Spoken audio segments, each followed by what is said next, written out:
Madam Chair, you are live. Good evening, everybody. I call to order the Public Works and Utilities Committee meeting on April 15, 2024, and it is 5:03. If I could get a roll call, please. Certainly, Madam Chair. Councilor Romero Worth. Here. Councilor Michael Garcia. Present. Councilor Lee Garcia. Here. Councilor Castro. Present. Chair Chavez. Here.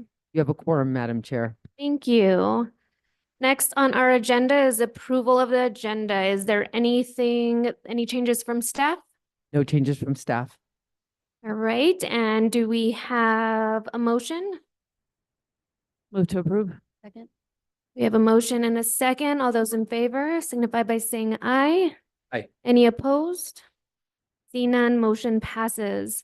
Next is approval of the consent agenda. I believe there's only one item moved off of consent, and that was item B, removed by Councilor Michael Garcia. Are there any other items that we will be pulling off consent? Did I miss anything, staff? That's all I'm aware of, Madam Chair. All right, can I get a motion to approve the consent agenda as amended? Second. Second. All right, I have a motion and a second. Could I get a roll call vote, please? Yes. Councilor Romero Worth. Yes. Councilor Michael Garcia. Yes. Councilor Lee Garcia. Yes. Councilor Castro. Yes. Chair Chavez. Yes. Motion passes. Thank you. Next is presentation informational items. We have two this evening. The first is Water Division Director Annual Report to the City Manager for determination of appropriate water management plan. And we have Jesse Roach here, our Water Division Director. Thank you for being here, Jesse. Thank you, Madam Chair, members of the committee. I want to briefly go through two items that we are working on in the Water Division. Actually, the first one will be more brief than the second. And this is a memo that we're required by code to report to the city manager by mid-April of each year, an assessment of our operational water supply compared to our operational system demand. And there's a very specific method that is outlined in the administrative procedures that we follow to do that. And I will very quickly go through that. And then I also wanted to, again, report on a alternate method that we're working on to guide sort of seasonal demand that we call the Water Resources Indicator, and the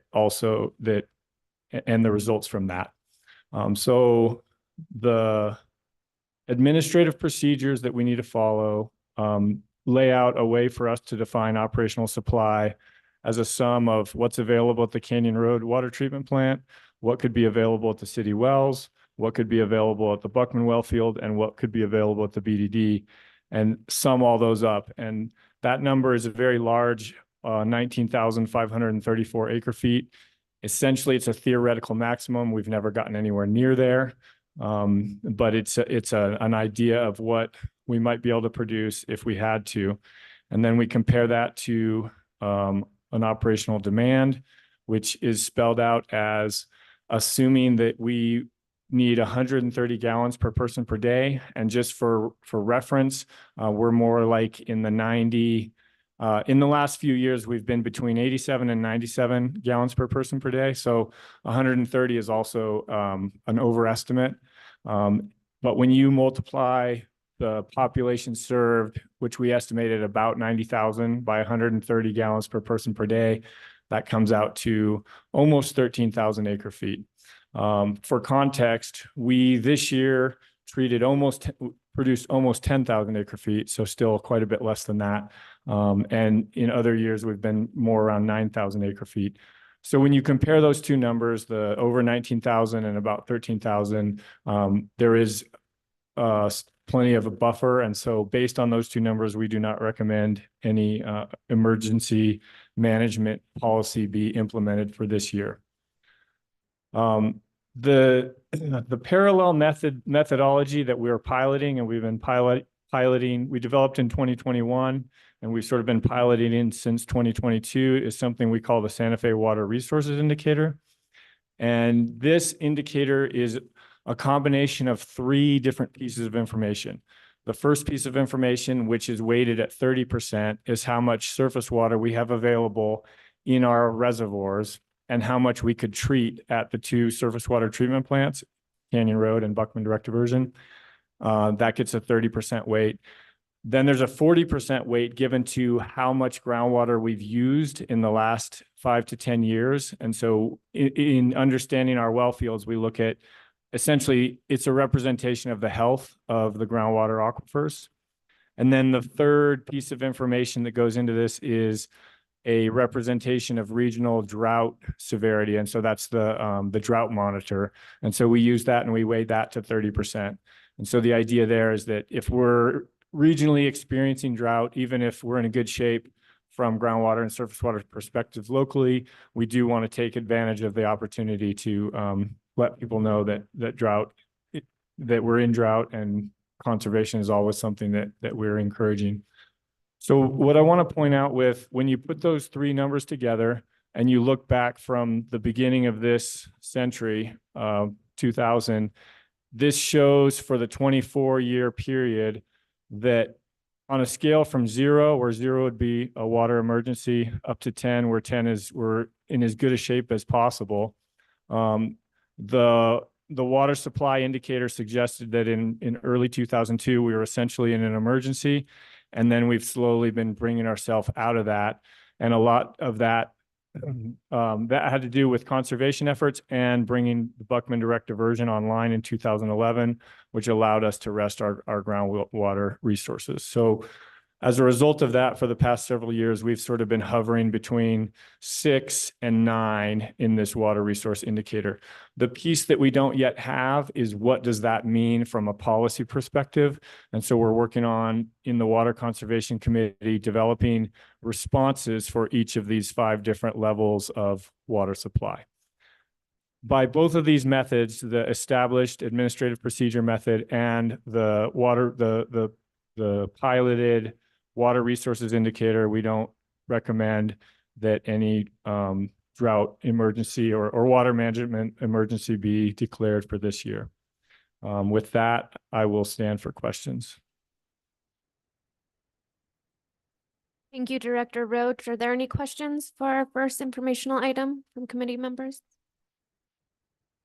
No questions. Let's move to the next presentation, and it's going to be Director Roach again. What's up with Water 2024 preview? Okay, Madam Chair, members of the committee, thank you. So in the spring each year, we at the Water Division, like to take stock of what happened last year. And then at this point in the year, we have a very good sense of the snowpack in the mountains. And so we can start to develop plans for what we're going to do this year. And we do 2 sort of main things around that. One of them is we put out our annual report. And then secondly, for, I don't know if it'll be the 4th year in a row, 4th or 5th year, we're going to do, it's probably the 4th. We do a webinar called What's Up with Water. It's always actually been a webinar because of COVID. This year, it's going to be hybrid, and it'll be the 25th of April, so a week from Thursday.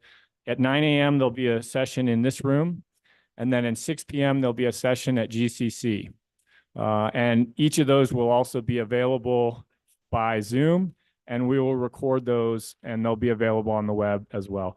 What I wanted to do tonight for you all is go very quickly, almost skimming through several of the slides. I think many of them will be things that folks, that members of the committee are familiar with, but it'll give you a sense of the breadth that we're going to cover. And if there's anything in the slides that I skip over that you'd like to know more about, then either during questions or individually, we would love to take time to explain those things further. I will slow down a little bit on the specifics of what happened last year. So again, I'm not going to go through all these slides. I'm going to go pretty quickly through most of them, except for the Santa Fe Water Present and the long-range planning slides.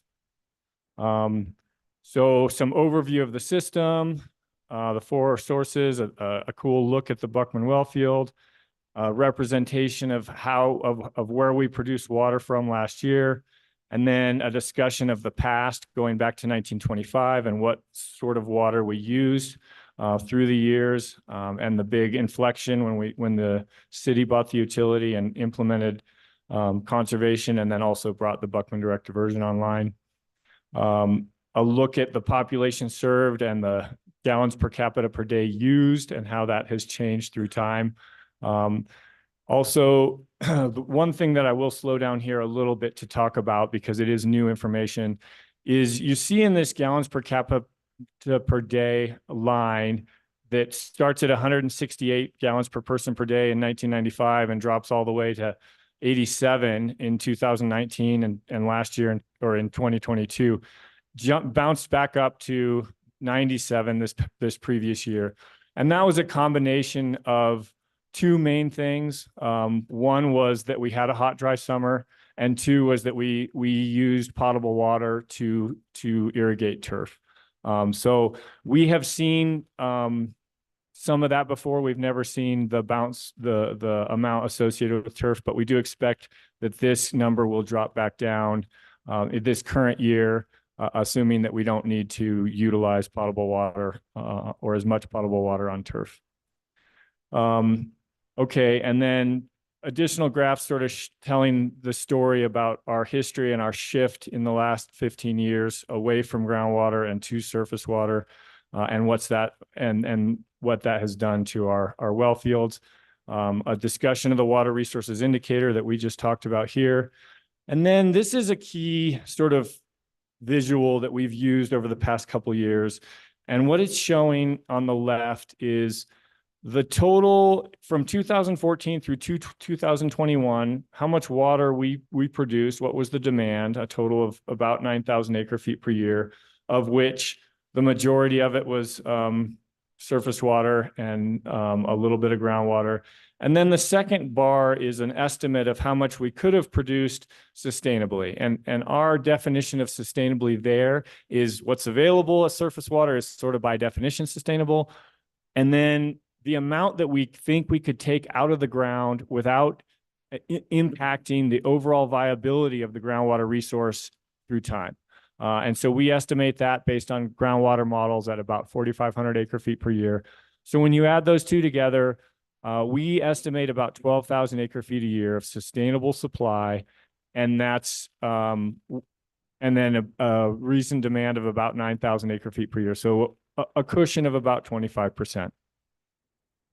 And then I will step through each of these slides a little bit more slowly, because these are the ones that are new, and I don't expect anyone has necessarily seen them except for Councilor Romero Worth and the Water Conservation Committee that got a sneak preview last week. So this is just showing how we used our 4 sources of water monthly last year. And so you can see the seasonal rise in the summer as people and parks are using water outdoors. And you see also, though, that the majority of the water did still come from the surface water resource. And it's actually, if there was anything good about last year in terms of needing to use potable water on turf, it was that we had a lot of surface water. So despite the fact that our production jumped, the total amount of groundwater that we used, which we think of as our savings account, it actually went down for between 2022 and 2023. So we did have something on our side last year. These two graphs show our reservoir storage in 2023 through time in blue, compared to 2022 in red dashed and 2021 in yellow dashed. On the left is Santa Fe River reservoir storage, and on the right is our San Juan Chama project storage. So this is mostly in Abiquiu and Heron reservoirs up on the Chama system. And you can see in both cases, we had way more storage as a maximum in 2023 than either of the previous 2 years. And we ended the year with more San Juan Chama water than we'd had. We were able to utilize quite a bit of our Santa Fe River water, and that's actually by design, because we do have quite a bit of construction coming up on the Santa Fe River. One other thing to point out on these graphs is the magnitude. So we filled our Santa Fe River reservoirs completely. You can see we were almost up to 4,000 acre feet peak storage. And on the other side, we have 4 times more storage, San Juan Chama water. So we were up in the 17,000 acre feet of storage maximum. And again, for context, 9,000 or 10,000 acre feet of year is our total production in a year. So you're looking at, almost 2 years of Colorado River water stored, if that in those reservoirs alone. The Santa Fe River last year was very exciting because of all the snowfall we had. And I want to just point out what's a kind of a confusing, but a pretty cool graphic. We have a tool that has been developed for us by a consultant that helps us estimate, based on the snowpack in the Santa Fe River watershed, what sort of flows we think are going to come into McClure. And so this allows us to try and balance we don't want to spill our reservoirs, but we want to fill our reservoirs. So we would love to know exactly how much flow is going to come into McClure, but we can only estimate it based on the snow that's up there. And so if you look at the 4/9/2023 tool update arrow, at that point, we're moving along on black. The projection that we had was the light rainbow cone, sort of sometimes it's referred to as a cone of uncertainty. And we can see that what actually came down, at least for the first few weeks after that, was at the very top end of that. And then we see an update in early May, and the darker rainbow is the cone of uncertainty we had then. And from there until June, we were up above at the top end of what we thought was the most we would get the whole way through. And then we see one more update in June, and it's really hard to see, and it's much more narrow, but there was a darker sort of cone of uncertainty moving forward from there, and we sort of tracked right through that. What that allowed us to do is, starting in April, we started releasing water to the Santa Fe River, and we see that we probably got up in the 40 CFS. So our gauge is only good to 36, so it plateaus here at 36 CFS, but we were in the 40 CFS range for about a week. And for those of us who, got near the river last year between April and June, we remember seeing a healthy flow of water down the river. And so that's what was going on, as we were managing the storage, making sure that we released enough so that we didn't spill the reservoirs, but we were able to fill them. So that was a good success story for us in a river and reservoir management perspective. The 2 Mile Pond is one that continues to have a fair amount of interest. And so just briefly, for those of you who are not super familiar with it, this map shows the Santa Fe River below Nichols. And so Nichols would be just off the map here to the right. And then it flows down near the Audubon Center. And historically, before the water utility had came along and put any dams, the river moved in this sort of low area. And then when we built first Old Stone Dam in this area, and then 2 Mile Dam, we diverted the river around those structures. And last summer in 2023, a diversion structure from the main river flow back into the 2 Mile Pond complex was removed because it was deemed illegal by the OC due to a lack of water rights associated with it. And in addition to that, so there were 2 things that happened in 2023. First, that diversion structure was removed. And then second, we went out and found the outlet works for the pond that were clogged up. So in these 2 photos, if you are close enough, you can see that there's some metal just sticking out, showing in this red circle.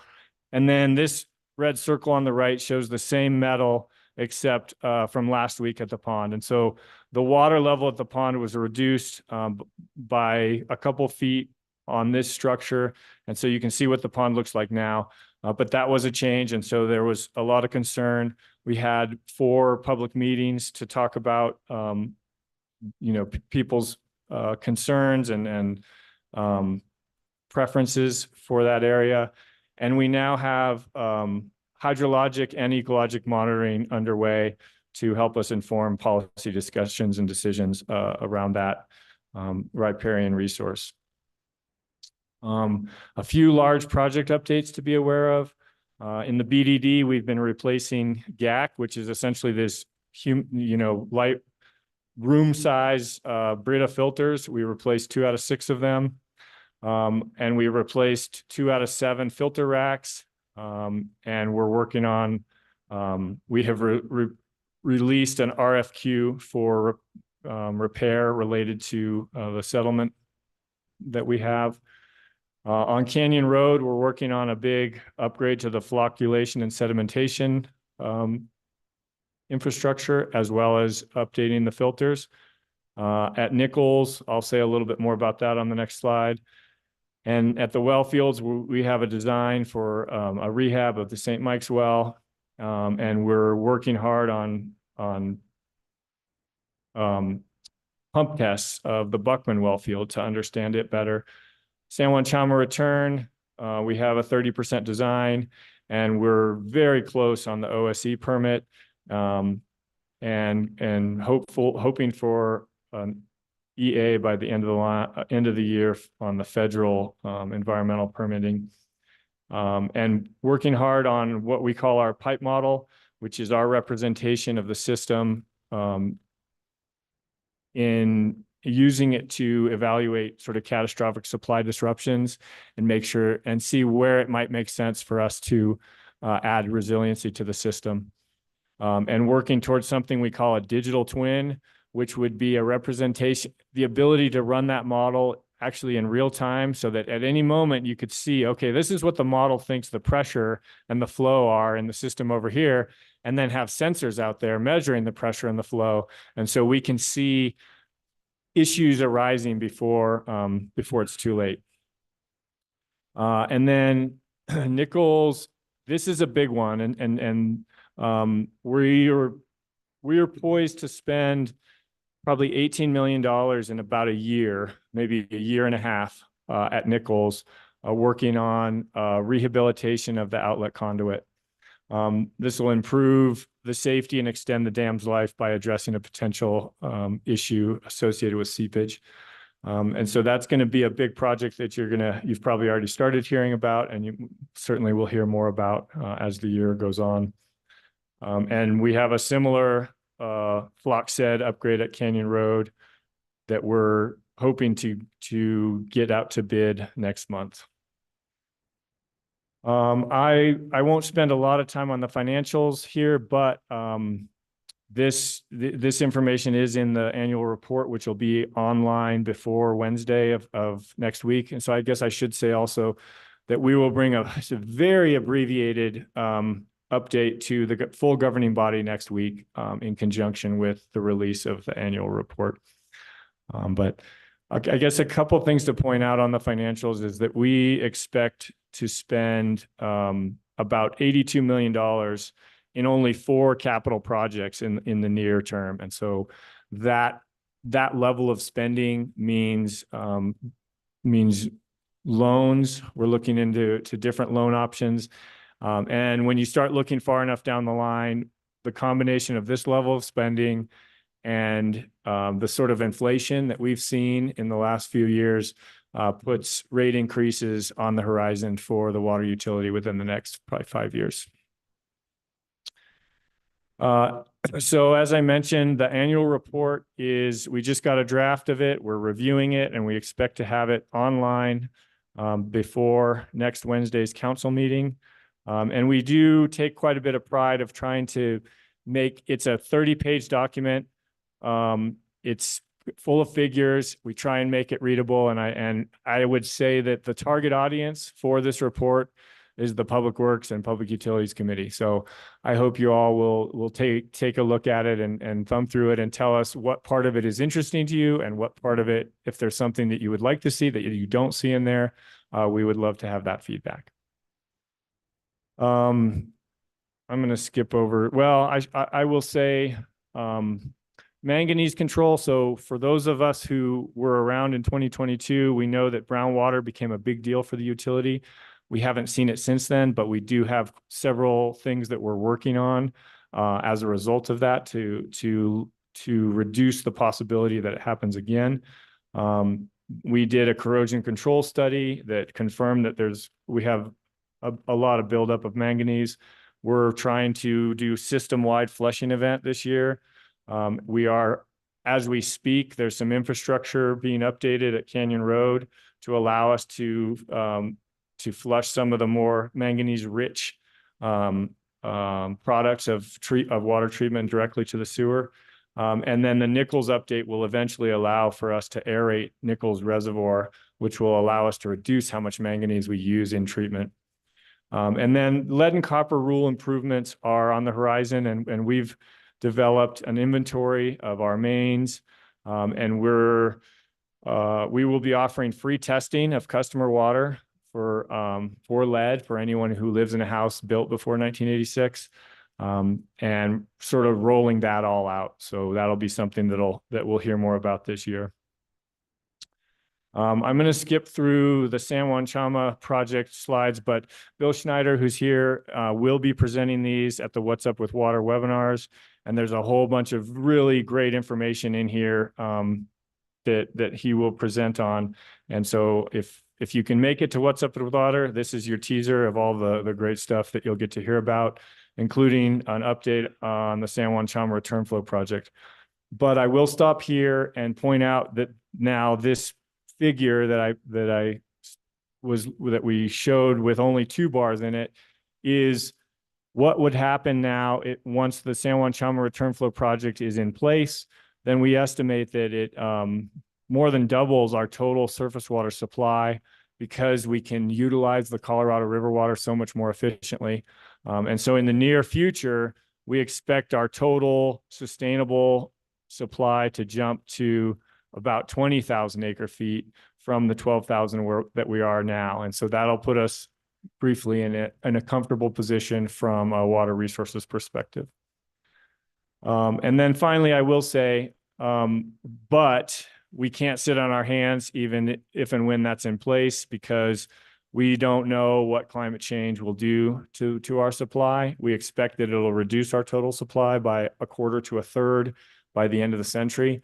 And we also need to plan for increased demand on those supplies. And so putting those 2 things together is what we refer to as long-range water resources planning. And we've been working on it for as long as the utility's been here, but here are some screenshots of plans that go back to 1988.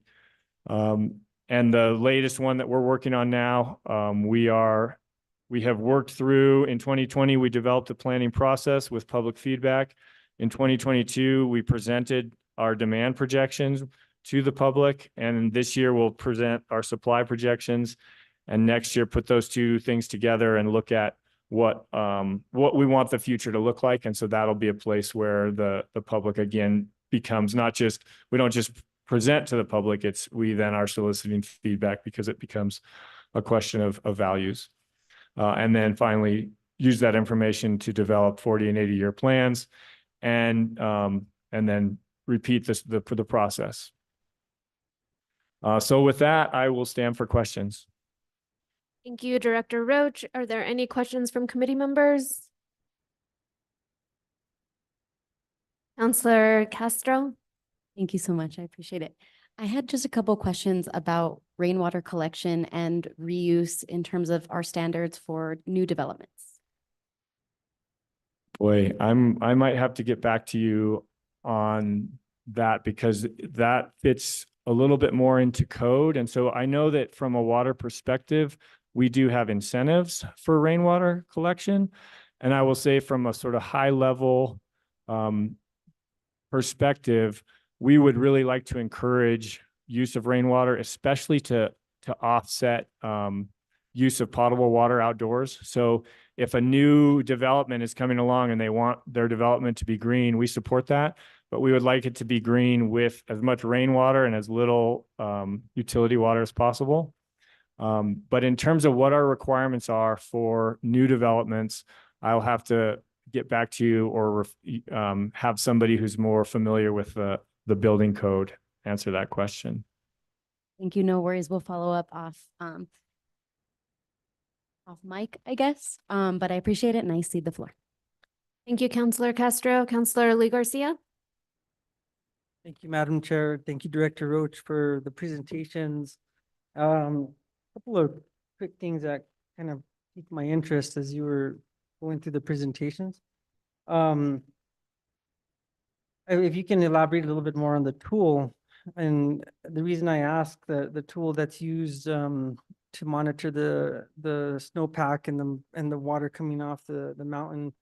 I know many residents reached out, or there was a lot of conversation over the fact that the river was running for quite a long time, well into the summer, and they were, well, it'd be great to keep some of this water. Well, obviously there's only so much you can hold. And so just elaborate a little bit more on that tool and how we plan to use that into the future, especially, giving it a little bit more foresight to future years that we could possibly see drought. Madam Chair, Councilor Garcia, thank you for that question. The tool, so there's a couple things that are of interest here. One of them is that they're things called SNOTEL sites, and we have one of them in our watershed. If you drive up past Nichols and past McClure and to the very end of the road, you come across a weather station, and then there's a big pad next to the weather station, and it turns out that's a scale. And it's just measuring the weight of the snow on top of it. And what's cool about that is actually if you're measuring the weight of snow, you're actually measuring the weight of water. So you know exactly how much water is sitting there on that point. And there's another thing just like that, very close to the top of Tasuki Peak. And so we have these 2 points where we know exactly how much water there is, but then how do you go from those 2 points to the whole watershed? And that's where there are other tools that are based on remotely sensed information where we take that information and translate it into, okay, if there's this much water there and this much water here in the entire watershed, we think there's 10,000 acre feet of water. And then the question, so that's the first step, is how much water's up there. And then the second step is how much of the water that's up there as snow will actually end up as water flowing into McClure. And that runoff efficiency is something we don't understand really well, but if the soil moisture is high, it seems to be better because less is lost into the soil. Windy days, you can have more sublimation. So there's a lot of factors there, but the tool that we have then takes, okay, here's how much we estimate's up there, and looks at historical years that were similar and how did the snow melt come down in those years. And that's where it gives us this sort of cone of uncertainty that we then use essentially to try and thread the needle between, we don't want the reservoirs to fill up all the way until we're on the backside of the hydrograph, because once the reservoirs are totally full, we've lost complete control. There's no longer any decision that we can make about how much water goes down the river. They're full, everything that comes in is going out. And so the idea is to fill the reservoirs so that we can maximize our supply, but fill them on the backside of the hydrograph when the flows are coming back down, so that we never lose control of some ability to moderate if a really big flow comes in. Thank you. That it really opens up kind of the big picture on how we're measuring it, how we're utilizing mathematics and probabilities and statistics and so on and so forth.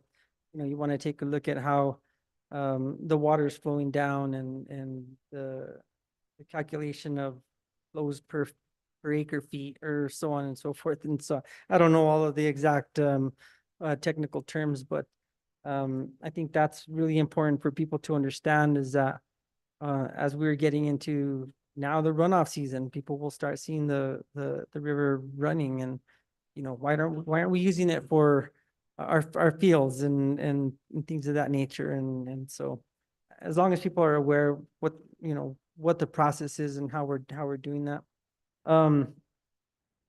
The San Juan River, the Buckman Direct Diversion Project. And so once we get that online, I think you mentioned that in the future we'll take into account the effect that what that's going to have on our water availability, correct? And we could go back to the 3 bar graphs. I think it's kind of towards the end. This one? Yes. And so, water availability. And how will that affect, because again, we've talked about what we're getting in credits and water from the San Juan Chamo return water that we're allocated. We'll be putting that back into the Rio Grande. And so how is that going to affect the downstream users that, obviously there's water being put back into the Santa Fe River for downstream users? Okay, Madam Chair, Councilor Garcia, thank you for your question. And I'm going to refer to a slide that I didn't actually present on to help answer this question. On the right side of this slide, what we see is, and I just want to make sure there's not one other slide that, yeah, okay. So I want you to imagine this same figure, but without the return flow. All the diversions currently that we make from the Rio Grande at the BDD, we are from water that we've released from Abiquiu. So if we want 1,000 gallons at the BDD, we have to release 1,020 gallons from Abiquiu, the 2% loss rate, and it gets down here and we divert the full 1,000 gallons. The way that the return flow project will work is that on average in a year, we get if we treat 1,000 gallons and put it into the system, we get about 666 of those gallons end up at the wastewater treatment plant. So essentially 2/3 of the water is available to us to try and use again. And the idea here would be, let's say that we're only using BDD water and we send it and we want 1,000 gallons diverted at the river. We'd actually only release 333 from upstream, because while we're constantly releasing 333 and we're taking 1,000 here, there's 666 going back to the river below. So the key point that you asked about was, what will the impact be below the return point, is that there will be no impact to the quantity of water available below the BDD. So will you mind mentioning that we lost for some reason we lost our, We need some tech support. We don't have images on our screen. Thank you, Director Roach. Yes, I think that it's really important that people understand that it's not going to be taken away from that water that's going back in. And you think that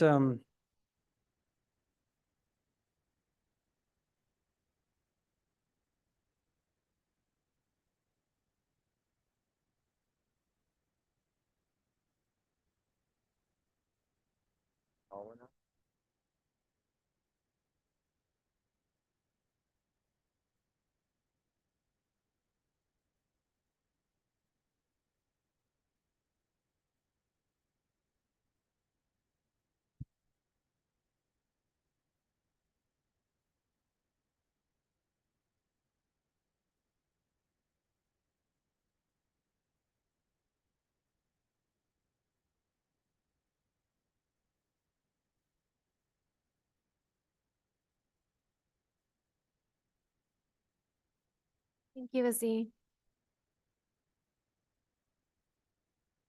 so while Izzy's working on that, Madam Chair and Councilor Garcia, I'm sorry, did you have a follow-up? I might just have missed wanted it. to, again, I think what I understand and what I'm making the point is that it's going to take people to make decisions as to when to release water, where it's coming from, which water we're using, and which we're doing now. It's just now that's going to factor into the whole equation, which allow us to have water in the future. Again, really all my questions. I appreciate the presentations, and I'll yield the floor. Thank you, Madam Chair. Thank you, Councilor Lee Garcia. Councilor Michael Garcia. Thank you, Madam Chair. And I got a follow-up for you, Director Roach, on that. And so for us to be able to access those additional roughly 7,500 gallons, or not gallons, but increase the capacity, it's conditional that we are able to treat the water and pump it back out.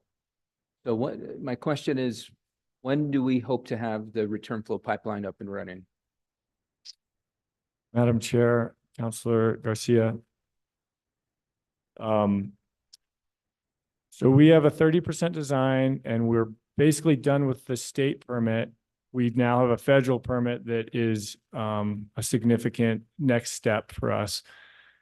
The hope is probably if we could be doing construction and then we have to procure. So I would say 4 years. We have sort of previously said 4 to 8 years would be the time frame in which we hope to have that project operational. And we're feeling like we're hopefully going to be on the lower end of that, 4 to 5 years. Okay, and the reason I ask is because this is also, like I mentioned, conditional on being able to treat the water. And I know last meeting, we talked a lot about the wastewater treatment plant, and Director Dupuy, this is where it's imperative that the water is treatable because we're investing tons and tons and tons of resources into this pipeline. And unless we can treat the water, we can't use the return flow capacity. So we need both to be fully functional, or else we have a very expensive return flow that can't be used. And so I think that's where, you know, given what we've talked about, whether we build a new plant, we update it, I think it's imperative that we move forward with the direction that we've got this other major project that's relying on us to be able to treat water. So just wanted to get our minds wrapped around that, because if not, then we can't access this, and we're kind of at square one again. So are you able to access the slides or no? It's okay. If not, no worries, but we can follow up offline. There was this picture on page 10. It was talking about, I think, how we're using potable water to treat fields, and it had a hydrant with 2 orange barrels on it. Very interesting contraption there. I've never seen orange barrels used in that manner. So if you can help me understand what was going on there, just because I'm not an engineer, but I'd love to understand the concept behind what was going on there. So, Madam Chair, Counselor Garcia, yeah, that's a fancy visual disruption device. So under that, attached to that hydrant are 2 meters and 2 backflow preventers, both of which were fairly easily visible from the road, and I was worried that somebody was going to come along and try and steal them. So I asked my guys if they could put up a little barrier so that there was some visual, it wasn't obvious what was sitting there, and that's the solution that they came up with. Okay. Thank you for the clarification. Is there, I mean, I don't know how preventative an orange barrel would be, but if there's any other locking mechanism that can be implied, because I think when you see an orange barrel, it's only going to draw attraction to it. And so, Madam Chair, Councilor Garcia, if I may. yeah, Director Dupuy. So they are chained and padlocked. Additionally, we want them in sight in mind to some extent, because we don't want to use potable drinking water for irrigation purposes. And so it's very intentional, and also putting a check on us supplying them from that source, and it puts in the public eye. So we're balancing lots of varying pieces, but I totally understand. We don't want it stolen, but at the same time, we want to be held accountable. right. And thank you, Director Bui, for clarifying that they were chained and locked. And yeah, I don't know how good of a security mechanism an orange barrel is going to be. Lead testing.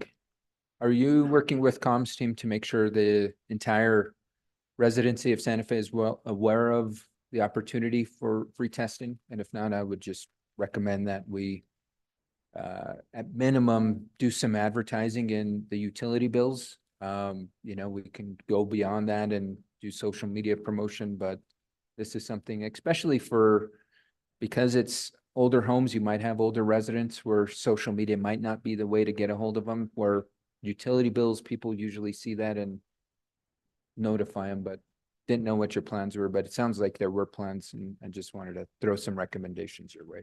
Madam Chair, Councilor Garcia, thank you for those recommendations. And we have not started rolling out any communications yet.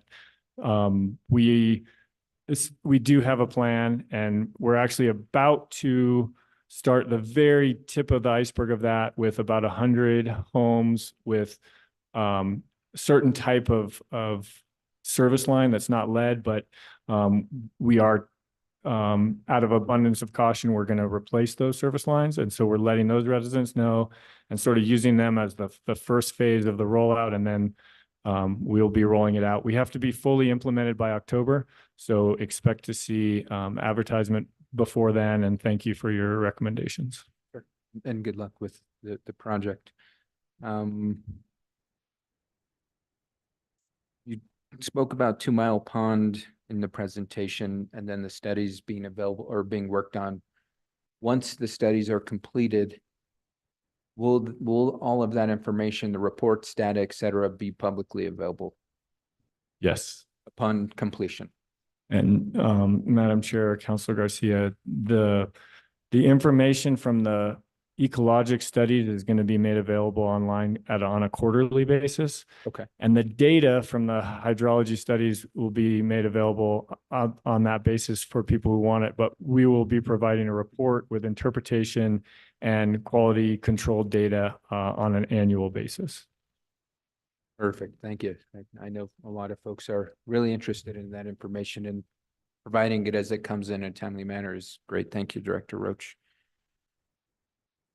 Last question I got is more of a recreational activity, but I think they would probably work in collaboration with you. And this focuses on a potential fishing derby for 2024. I know last year's had to be canceled due to the high runoff. We got more snow this year than last year, so I'm assuming that's going to be the same. And if are there any talks, any plans, preparations with the appropriate other city team members to plan for a fishing derby? That way, if it is, traditionally it's in June, but if we can plan where it's maybe later where the runoff doesn't disturb it and we can have a fishing derby, I know lots of community members would appreciate that as well. So didn't know if there was any plans or preparations. So, Madam Chair, Councilor Garcia, thank you for pointing that out. The projections this year are not as for as high of runoff as we saw last year, and we do expect that at the current projection, we do expect to be able to contain the runoff within the reservoirs and only bypass the amount that we would be bypassing for the target flow ordinance. So I think the conditions are more favorable this year, and I will talk to my team about our interactions with parks and setting up the fishing derby. Okay, fantastic. Well, thank you for the presentation. I appreciate it. Look forward to more info. Thank you, Madam Chair. Thank you, Councilor Michael Garcia. Any other questions? Yeah, Director Dupuy. We'll put you on the spot for a half minute. If you could just talk to the projections for 2024 to the extent we don't have a crystal ball, take any caveat you need, but you mentioned that we weren't going to have as significant a flow, and we also have Nichols work being done and we're staging for that. So I think it's warranted to explain there are some complications of what we have to navigate to be able to accomplish proper runoff. Madam Chair, Director Dupuy, thank you for asking that question.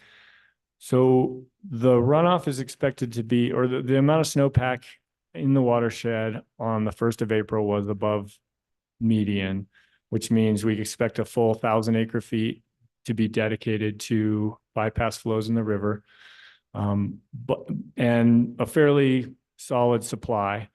But as Director Dupuy mentioned, in the Nichols project, we want to have that dam, that reservoir empty by mid to late July.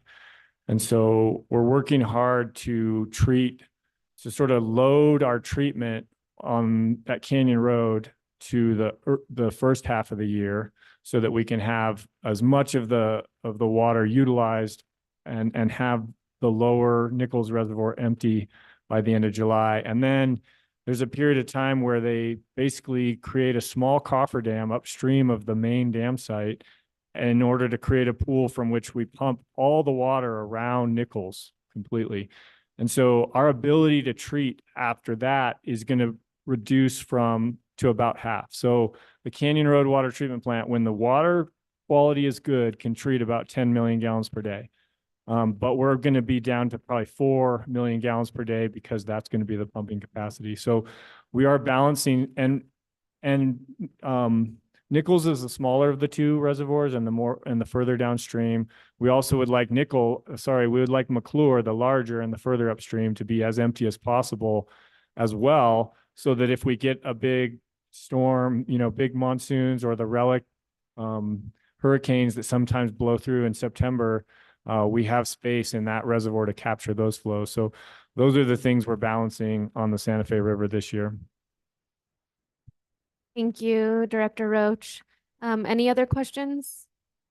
So I just want to say, I just have comments. I think that water is something that a lot of our community members are very always concerned about, but there's also a lot of misinterpretation. So I just wanted to shout out your department and communicating so well and doing the reach out. I think education is really key just to keep our community members informed, and it is a complicated topic. But because of the education portion of this being so essential, can you repeat again the What's Up with Water webinar details? Madam Chair, thank you. So 9 a.m. on April 25th, Thursday, in council chambers, and 6 p.m. on the same day, Thursday, April 25th, at Genevieve Chavez Community Center.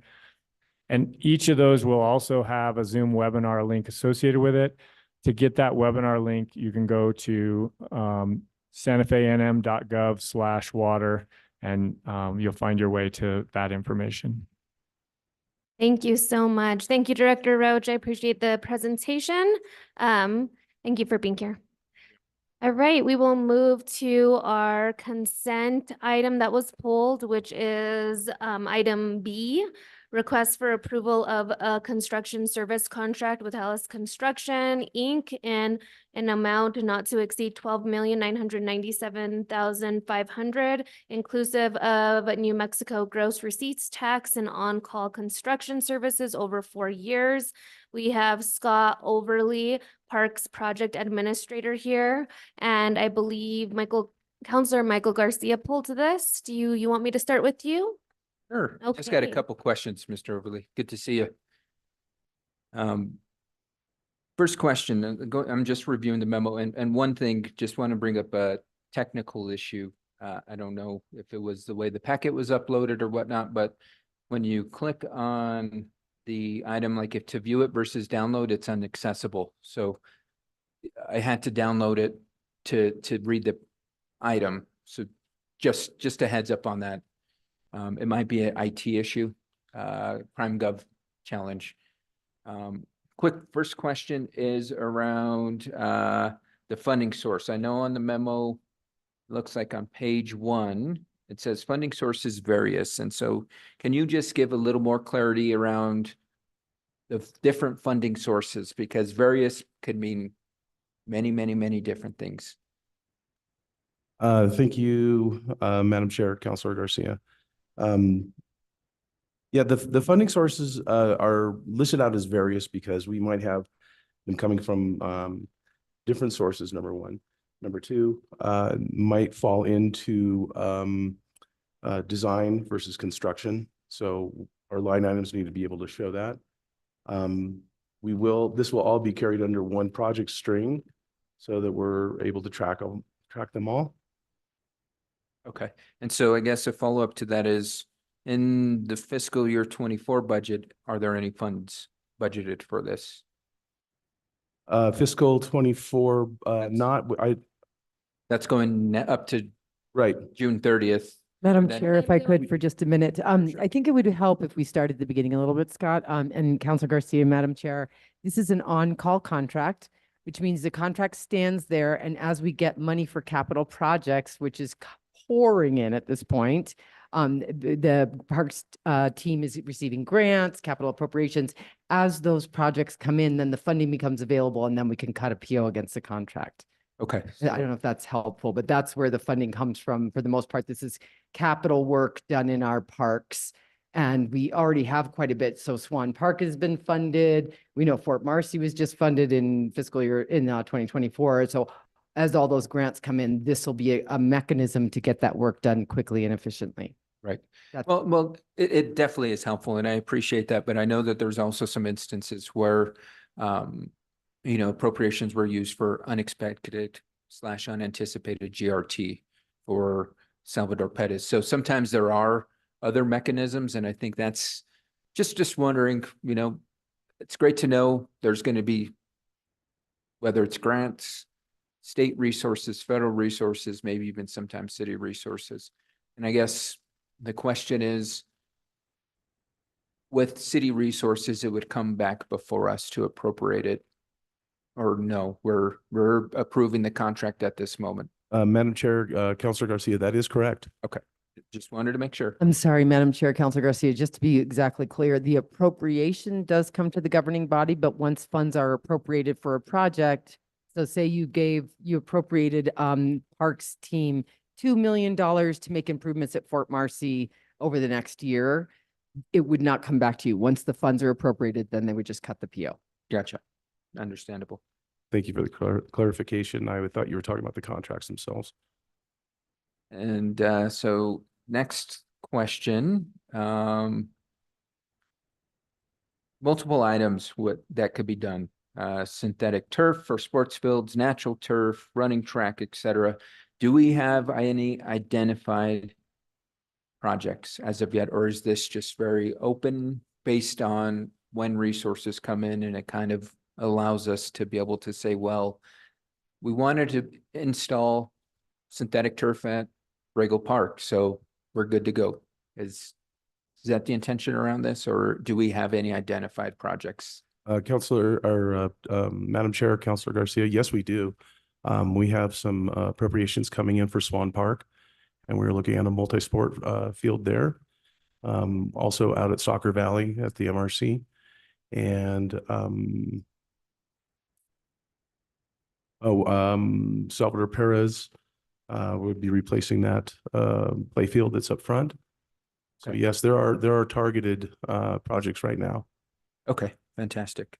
And then what happens in the instance, because I know definitely the infrastructure needs are far greater than $12 million. And I'm thinking total optimist here.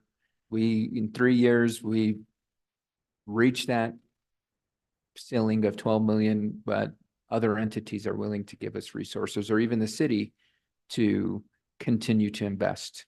Would we come back to amend this contract, or would we move forward with an additional contract? Chair, I'm sorry. Madam Chair, Councilor Garcia, yes, we have that opportunity to add to that. That doesn't necessarily mean that we will.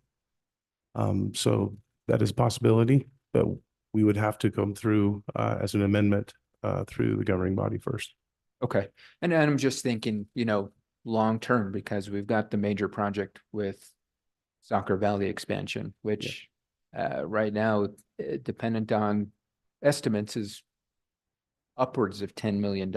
And I wouldn't want that to slow down any of the other needs in our community. So again, just thinking long term, optimistically, this is how we begin to prioritize and plan. So thank you, Mr. Overly. I appreciate the additional context. Seems like there's going to be a lot of work coming your way. I always appreciate seeing you and the work that you do. Just continue to keep up the great work. That's all I got, Madam Chair. Thank you, Councilor Michael Garcia. Any other questions? Councilor Romero Worth? Just one quick one, and before I start, I just move to approve. So I don't think we did that.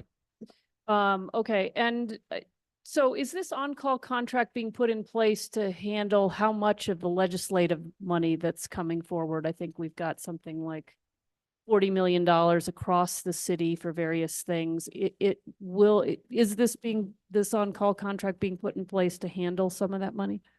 Madam Chair, Councilor Romero Worth, yes, that is what we're looking at. We're projecting ahead and realizing how much money we're going to be getting and the projects that we have lined up for that. And this is a great means for us to be able to implement those projects. And is it predominantly legislative money that we're going to be, I mean, you said various sources, but a lot of the projects you mentioned are familiar as legislative appropriations. Madam Chair, Councilor Romero Worth, the reason we list the various sources is that if we have the ability to use other monies and to help on a project, we want to be able to do that. But it does encompass mostly the capital funds. Madam Chair, if I might, thank you so much. Thank you so much, counselors, for all of your questions about this. I'd like to answer your question, Councilor Romero Worth. So there are private donations coming into parks in significant numbers. They have applied for a number of grants. I think you'll be seeing about $5 million of grants that are independent of legislative appropriations coming through. Of course, there are the legislative appropriations. And then as Councilor Garcia mentioned, there have been appropriations of GRT in excess of budgeted. So like for the Salvador Perez renovation, I think that's a city funded. So it really is quite a large mix of funds. The governing body always, hello, Mayor. Okay. The governing body always approves the appropriations wherever they come from, unless it's below the city manager's authority, but bars over 60 require a governing body. So you guys pretty much see all the big money that come in appropriations. The reason I'm so grateful for this being pulled in for this discussion is that this type of infrastructure, as you are pointing out, and as our great project administrator, Scott, has pointed out, is really important for us to have in place as all this capital money comes through. There was a WSP contract on the agenda tonight. Same thing. That is the infrastructure we need to keep that capital project moving forward. So you'll be seeing a lot of work on our part. Sort of, we saw this money coming, and you'll see a bunch of engineering on-call services contracts. You'll see construction on-call services. You'll see project management on-call services. And all of these are for the purpose of getting our capacity up to the level to be able to deploy those funds out to the city. Thank you so much. That's all I have. Thank you, Madam Chair. Thank you, Councilor Romero Worth. Councilor Lee Garcia. Thank you, Madam Chair. Question on the Swan Park. I think you mentioned Swan Park. Is this going towards phase 2, or is it, we know that the soccer is using the baseball field area, and that's something that I believe is going to be needing to be looked at for maintenance and upkeep because of the amount of usage that's happening there. And so if you can we can communicate offline if you like, because I have some constituents who are very interested in how the baseball field, which is now being used as a soccer field, and the amount of activity that's happening with it. Quite a few people that live right there by the park, and they see the usage every single day and have pointed that out. So you can get back to me on those areas, especially for possibly this money, if not, how we're going to maybe address that area. Thank you. Madam Chair, Councilor Garcia, yes, the multi-sport field is one of the 5 elements for phase 2 work. Thank you, Mr. Oberly. Any other questions? All right, I have a motion and a second. Can I get a roll call vote, please? Yes, Madam Chair. Councilor Romero Worth, Yes. Councilor Michael Garcia, Yes. Councilor Lee Garcia, Yes. Councilor Castro, Yes. Chair Chavez. Yes. Motion passes. Thank you. All right, we have no action items for discussion, executive session. Next would be matters from staff, and we'll start with you, Director Willer. Thank you so much, Madam Chair. I just wanted to give the Public Works and Utilities Committee a heads up. A lot of state legislature activity going on right now, especially with respect to the grants, as we've come to the completion of our audits, and we've got the fiscal agent agreement in place that makes us eligible for a lot of grant agreements. The ones that you'll see coming through first are probably some junior appropriations from 2023. Those are smaller, and they need to be spent by June 30th of 2024. So in a month and a half. So those are going to be coming through. Other grant agreement, we're working with the DFA to get the other grant agreements, so you'll see those coming through. And it's time to put together our new legislative capital request already for the next session. And that'll be due to DFA on July 12th. And Chair Chavez will be sponsoring the ICIP resolution as we do every year. And we will meet with counselors as staff will begin the work to compile the projects. And then we'll meet with counselors to get your input and questions and comments. And I think we're also planning to have spoken with the mayor about having an item, receiving a public comment at the petitions from the floor during a governing body meeting to get public feedback on that. Just like was done with the budget. I think it was last week, and that seemed really successful. So I just wanted to give you a heads up that ICIP preparation is beginning again already. And we're working closely with DFA, of course, with the support of the finance director and myself to get the grant agreements and get those projects going. Thank you so much. Great, thank you, Director Willard. Director Dupuy? No updates from public utilities. Great. Next would be matters from the committee. Are there any matters from the committee? Just want to thank everyone for going out and making Santa Fe beautiful. Yes, thank you. Matters from the chair. I do want to say, and Director Dupuy could chime in, there was an event in El Paso. Our environmental service division staff participated in a rodeo event there. And I'm hoping that we could get them here maybe at our next committee meeting because we did place. So one of our city staff, Albert, took first in the event for the front load, and Patricio and Nicole took second and third in the New Mexico chapter for side load. So if we could get those members in here so we could congratulate them in person, I think that would be really awesome. Agree. We'll work with you to have our interim environmental services division director in here as well, and introduce her to you and have like a little appreciation moment. Yeah, that would be great. And congratulations to them. And with that, our next meeting is Monday, April 29th, 2024, and we are adjourned.